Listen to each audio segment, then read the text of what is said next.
సంక్రాంతి బరిలో సినిమాలకు సంబంధించి సూపర్ సక్సెస్ అయినటువంటి సినిమాగా మనశంకర్ వరప్రసాద్ నిలిచింది.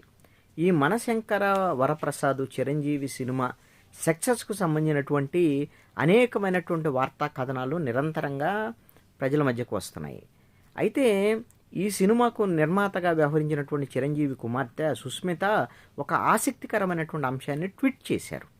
ఆవిడ చేసినటువంటి ఈ ట్వీట్ సారాంశం ఏంటి అని అంటే, ఒకే కుటుంబానికి సంబంధించినటువంటి 140 మంది టికెట్లు కొనుగోలు చేసి ఒక పెద్ద ర్యాలీలాగా మనశంకర్ వరప్రసాద్ సినిమాకు వచ్చారు అని, ఆ మొత్తము కార్లు, ట్రాక్టర్లు, దీంతో ర్యాలీగా వస్తున్నటువంటి అంశాల మొత్తాన్ని కూడా ఆవిడ ఈ ట్విట్టర్లో ఆ వీడియో కూడా పెట్టారు. అంటే ఒక కుటుంబం నుంచి 144 టికెట్లట. అసలు ఏమి ఊర మాసరా మహమా అంటూ ఆవిడ ట్వీట్ చేసినటువంటి అంశము ఇప్పుడు చాలా ఆసక్తికరంగా మారింది. ఇప్పుడు సంక్రాంతి బరిలో మనశంకర వరప్రసాద్ ఇప్పుడు 6 రోజుల్లో 260 కోట్ల రూపాయల వసూళ్లు చేయటం అనేటువంటిది కూడా రికార్డు. ఇది ఒక 500 కోట్ల వరకు ఉండొచ్చు ఆ సినిమాకి సంబంధించినటువంటి మొత్తం వసూళ్లు భవిష్యత్తులో అనేటువంటి దాని మీద కూడా చర్చ జరుగుతుంది.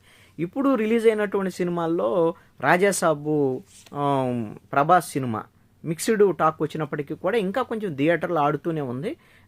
కొంచెం మిక్స్డ్ టాక్ వచ్చినటువంటి పరిస్థితి ఉంది. ఆ తర్వాత రవితేజ సినిమా భర్త మహాశయులకు విజ్ఞప్తి, ఇది రొటీను ఇద్దరు పెళ్ళాలకు సంబంధించినటువంటి సినిమా కింద ఉంది. ఇంట్లో ఇల్లాలు వంటింట్లో ప్రియురాలు వంటి కథతో తీసినటువంటి అంశం అంత ఆసక్తిగా లేదు అనేటువంటిది ఒక చర్చ. ఇక నవీన్ పోలిశెట్టి సినిమా అనగనగా ఒక రాజు, ఇది కామెడీకి సంబంధించినటువంటి సినిమా. ఫస్ట్ హాఫ్ అంతా చౌచౌగా ఉంది, రెండు సెకండ్ హాఫ్ ఒక మాదిరిగా ఉంది. ఆ ఒక్కటి ఎడకని రాజేంద్ర ప్రసాద్ సినిమా ఒకటి ఉంది. అట్లా ఆ తరహాలో ఇది అనగనగా ఒక రాజు సినిమా ఉంది. ఇక నారీ నారీ నడు మురారి సంబంధించినటువంటి సినిమా కూడా రిలీజ్ అయింది. దీనికి సంబంధించి కూడా కొంత పర్వాలేదు,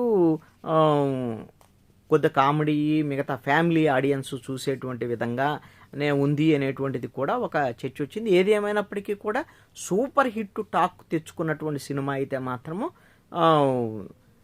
మనశంకర వరప్రసాద్, చిరంజీవి, అదేవిధంగా వెంకటేష్ కూడా ఈ సినిమాలో ఉండటం అనేటువంటిది ప్లస్ పాయింట్ అయినటువంటి పరిస్థితి ఉంది.